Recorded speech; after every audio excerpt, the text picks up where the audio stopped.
Pois é, professor, o que aconteceu foi o seguinte, certos youtubers gravaram vídeos após o nosso vídeo sobre Apocalipse, o Apocalipse, Sim. fantasiando uma história que não existiu. Que eu queria até que o senhor confirmasse. Disseram que o senhor deu investidas na gente, que a gente foi grosso, que na hora que a gente falou, que eu contei o que São Vicente Ferrer falava, que eu dizia que ele acreditava no Messias judeu, e o senhor disse, olha, eu pessoalmente não acredito, porque São Tomás dizia que, não dizia que nesse momento você estava me cortando, eu estava tentando enganar você, e aí o senhor me cortou, e tipo, simulando uma inimizade entre nós que não existe. Que Eu loucura. queria que o senhor falasse sobre, pra falar sobre isso. Bom, eu estou falando com quem?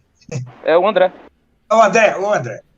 Ou seja, se houvesse uma inimizade entre nós, o que é que eu faço aqui todo domingo quase? Pois é, isso não faz sentido. Né? Talvez eu seja masoquista, né? Entendeu? Sim. E essas pessoas são ligadas à corrente preterista de interpretação Ah, do Apocalipse. Algumas dessas pessoas. Eu até já lhe mostrei quem era. sim, sim. O outro é um outro. O que o senhor tem a dizer sobre essa corrente? Que eles dizem que, inclusive, eles se chamam realistas, né? É, Mas, como eu concordo, a frase nem é minha, né? É do Monsenhor Strobner, né? Ou seja, isso é reduzir o alcance da profecia, né? Entendeu? Ou seja, veja, nós temos como primeiro livro o Gênesis, quando tudo começa. E temos o último livro como uma profecia para todos os tempos, até o fim dos tempos. Né? Isso é um alcance fabuloso. Né? Agora, eles poderiam disputar conosco no campo da doutrina, não precisa inventar história de inimizade nem nada. Né? Ou seja, isso é pobreza intelectual, né? Entendeu? tanto que é por isso que eu nem cito o nome deles e nem pretendo citar, já que é, já vai sair provavelmente a gente vai fazer um cast sobre isso. É o seguinte, para debater, se for para chamar para debate, a gente não tem problema em chamar para debate, a gente até já debateu, já teve um debate com o protestante. A questão é a seguinte, o canal que tem em questão é pequeno, é um canal pequeno, e a forma que foi uma desonestidade sem tamanho. O que nós vemos foi uma sequência de desonestidades. Por exemplo, dizendo que a gente criou inimizade com o professor, dizendo que forçando a barra, acusando São Roberto Bellarmino de desonestidade, porque ele defendia o futurismo em vídeo. Quer dizer, não tem como debater com uma pessoa dessas. Não, Então, Acusaram de heresia também. acusaram de heresia. E interpretações forçadas, por exemplo, quando é dito que o senhor citou aquilo do Concílio de Latrão, que não é autorizado para nós, acho que é do Latrão, não lembro direito, mas que não é autorizado prever o tempo da vinda do anticristo e do juízo final. Eles disseram o seguinte, olha, como você está então em heresia, você cai nesse cano, porque você está dizendo que o anticristo vem no dia do juízo, e aí está dizendo que você não pode prever o tempo que o anticristo vem. mas Você quem está disse isso? Quem disse isso? Foi interpretação livre de um desses youtubers. A interpretação mais provável a unânime entre os padres da igreja de que o anticristo terá um império de cerca de 2 anos e meio, 3 anos, e depois cairá morto pela doutrina de Cristo. Depois não se sabe, ou seja, aí os teólogos disputam.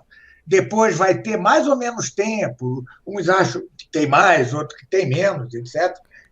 Mas não é verdade que eu nunca ouvi, na verdade, ninguém dizer que o juízo seria no dia do anticristo, durante o governo do anticristo. Eu sempre ouvi dizer que é depois, né? Sempre. Eu nunca vi nenhuma interpretação assim, mas pode ser que algum perdido por aí o diga, né?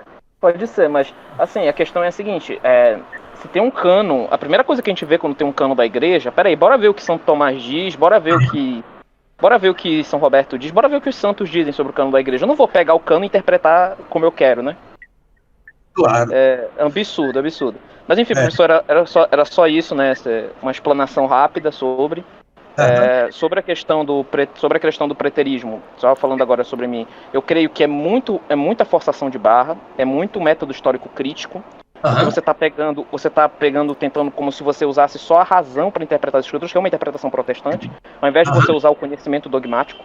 Então, você está ignorando tudo que os santos padres disseram, que eles declararam com essa visão, e você está interpretando o que você quer, é aquela visão.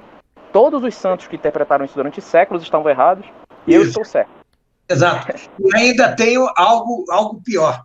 É, segundo o preterismo, a profecia do Apocalipse tem menos alcance que a profecia de Daniel, que é muito anterior, antes de Cristo.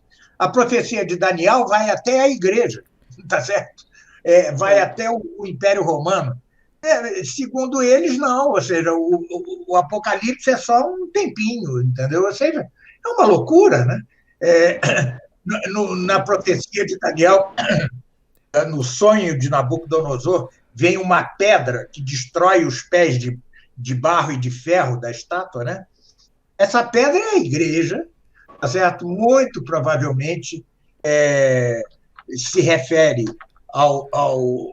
à passagem, à translação do império de temporal, o Império Romano, para espiritual, a igreja na Idade Média, né?